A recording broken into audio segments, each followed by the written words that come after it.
Et salut à toi, on se retrouve pour cette vidéo exceptionnelle du coup pour ce dimanche 27 décembre.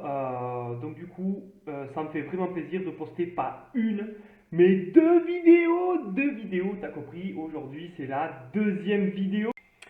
Ouais, parce que ça fait 2 jours que je tourne cette vidéo, je voulais vraiment la sortir, je sais pas pourquoi, je voulais vraiment sortir cette vidéo, la deuxième vidéo aujourd'hui. Ça me fait plaisir. Je suis trop content. Et alors là, c'est le débat. Ça va être le débat? Non, non, ce n'est pas un débat. On va parler aujourd'hui PS5 et setup gaming. Donc, pourquoi je dis pas un débat? Parce que du coup, on a les joueurs attitrés console qui sont PS5, tout ça, les consoles de chez Sony. Et il y a les joueurs PC. Donc pourquoi cette vidéo? Parce que dans cette vidéo, on connaît plus ou moins la configuration de la PS5, du coup que je vais vous réexpliquer en détail dans cette vidéo. Et en fait, le sujet vif de cette vidéo, c'est qu'est-ce qu'il faudrait comme config PC pour avoir en fait la même performance qu'une PS5 et du coup voilà, manière de comparer un petit peu quoi. Ouais, on va comparer les deux. Ah, ça va être chaud parce qu'il va falloir un sacré bestiau quand même parce que la PS5 elle est lourde la PS5. On a de bonnes performances au niveau de la nouvelle console de chez Sony, la PS5. C'est vraiment un monstre de puissance, hein, faut dire ce qui est. Maintenant, du coup, dans cette vidéo, on va regarder, du coup, je vais vous montrer les performances de la PS5, donc tous les composants qu'elle a, et on va regarder niveau PC, donc qu'est-ce qu'il faudrait comme carte mère, CPU, carte graphique, RAM, bon bref, disque dur. On va essayer de regarder tout ça en détail et voir à peu près pour avoir, pour les setups PC, qu'est-ce qu'il faudrait pour avoir le similaire d'une PS5 et par rapport au prix aussi, parce que le prix, on sait que forcément un PC va être beaucoup plus cher en termes de prix pour avoir la configuration d'une PS5. C'est vrai que l'avantage qu'il y a d'une console de salon, c'est que déjà, en plus d'être des consoles puissantes, comme par exemple la PS5, on sait qu'on a un tarif. On a un tarif de base, voilà, on sait que c'est une console qui va durer des années. Maintenant, vous me direz, ouais, c'est sûr, on va changer la configuration PC pour avoir le similaire de la PS5. C'est sûr que ça va durer aussi dans le temps. Mais à quel prix? Et on va regarder ça de suite. On se retrouve pour la vidéo.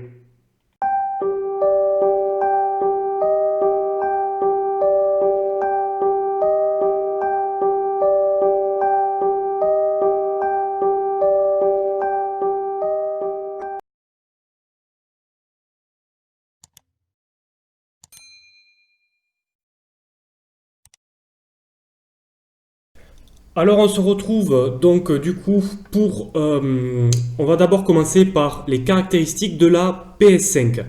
Donc on sait que la PS5, ici, elle a un processeur AMD Zen 2 avec 8 cœurs à 3,5 GHz. Carte graphique avec 10,28 TFLOP, cadencé à 2,23, Retina 2, mémoire 16 Go DDR6, GDDR6 à 256 bits, bande passante de mémoire 448 gigabits par seconde, un stockage de 825 Go, mais bon après le SSD c'est vraiment une tuerie le SSD, lecteur de disque, bon Blu-ray 4K. Donc ça c'est pour la configuration du coup de la PS5, mais nous ce qui nous intéresse c'est qu'est-ce qu'il nous faudrait sur notre PC pour avoir du coup à peu près la même configuration que la PS5. Donc ici on sait que le processeur ici de la PS5 est doté de 8 cœurs à 3,5 GHz. Donc l'équivalent serait un AMD Ryzen 7 3700X, donc du coup avec 8 cœurs. Voilà, ça c'est pour AMD. Il note ici, il ne le note pas ici pour Intel, mais bon, moi qui suis voilà, un grand fan d'Intel, pour moi, je pense, avec ces 8 cœurs, que, encore je vois gros, mais un i9 9900K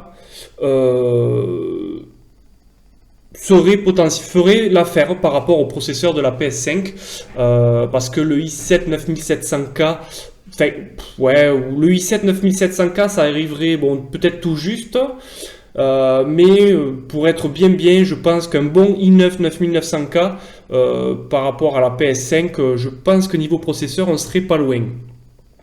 Au niveau de la carte graphique, ici, on nous donne une RX 5700 XT pour la comparer à la PS5. Si on part sur du Nvidia, moi je partirais pour avoir à peu près un truc à peu près pareil sur une RTX 2070 voire 2080, peut-être super pour avoir à peu près la même performance. On sait que maintenant, il y a les nouvelles RTX 3000 qui sont sorties. Donc là, si on veut peut-être un gain meilleur par rapport à la PS5, je pense que clairement, la 3080 ou la 3090 serait supérieure à la PS5, voire même juste une 3060 Ti. Je pense qu'elle serait kiff-kiff du coup à la PS5. Après, en sachant que voilà, ici ils le disent bien ici, donc la RX 5700 XT est déjà à 450 € environ. Donc c'est pour ça aussi que je parle du prix, parce que la console en elle-même, déjà rien que la carte graphique, ça fait presque le prix de la PS5 quoi. Donc voilà, c'est pour ça que je dis aussi les configs PC c'est beaucoup plus cher. Maintenant c'est évolutif aussi, c'est ce qu'il faut se dire, ça tient dans le temps et puis c'est évolutif. Après c'est sûr que les consoles PS5 elles tiennent dans le temps parce que les jeux sont optimisés pour la console, ils sont voilà, donc ça tient dans le temps, donc même si la console elle a 5 ans ou 6 ans, les jeux tourneront toujours bien. Que nous sur PC, tous les nouveaux jeux qui sortiront, ben forcément si un jour il arrive où la carte graphique commence à vieillir ou le CPU ou quoi, eh ben il faut changer. Voilà, c'est ça la différence. Mais je veux dire maintenant avec les nouveaux matériels informatiques, tout comme les nouvelles RTX, les séries 3000, les nouveaux processeurs de dernière génération qui sortent, on peut tenir quand même de belles années avant de changer son matériel quoi. Surtout que si on part pour une totale config PC pour avoir à peu près le même d'une PS5, si on compte, je pars sur une RTX 3060 parce qu'étant donné bon, que ça vient de sortir, autant prendre, on va dire, et puis en fonction des budgets de chacun, hein, bien évidemment, voilà, de prendre, on va dire, enfin, moi c'est celle-là que je veux, c'est la RTX 3060. Qui c'était une carte graphique qui fonctionne très bien et qui sont au même prix, en fait qui sont non. La RTX 3060 est beaucoup moins chère que la 2080 Super qui coûte elle dans les 800 €, un truc comme ça. La RTX 3060 Ti qui donne les mêmes puissances, voire un peu plus, et à la moitié du prix de la 2080 Super. Donc c'est pour ça que la 3060 est vachement par rapport qualité-prix, vachement intéressante et avec de très bonnes performances. Donc on s'en tire là ici pour une carte graphique à peu près à 400 €. Pour le CPU, on va tourner sur du i9 9900K, donc on sera parti sur une Z390. Le CPU maintenant c'est un i9 9900K qui est encore de la course, hein, mais avec maintenant les 10e et 11e générations, du coup on va dire il a pris une petite claque. Donc du coup ce processeur on peut le trouver maintenant dans les alentours de 400 €. Donc si on s'en tient au processeur et du coup à la carte graphique, on en est déjà à peu près 900 €. Faut compter à peu près 250 €, on va dire 200 € de carte mère. Donc ça nous fait déjà une bonne config, déjà presque 1200 € quoi. Par rapport à une PS5 avec les mêmes performances qui est elle dans les 500 € quoi. Voilà. Et ça, voilà, pour avoir les mêmes performances. Mais après, comme je disais, ce n'est pas un débat. Il y a les joueurs console et les joueurs PC.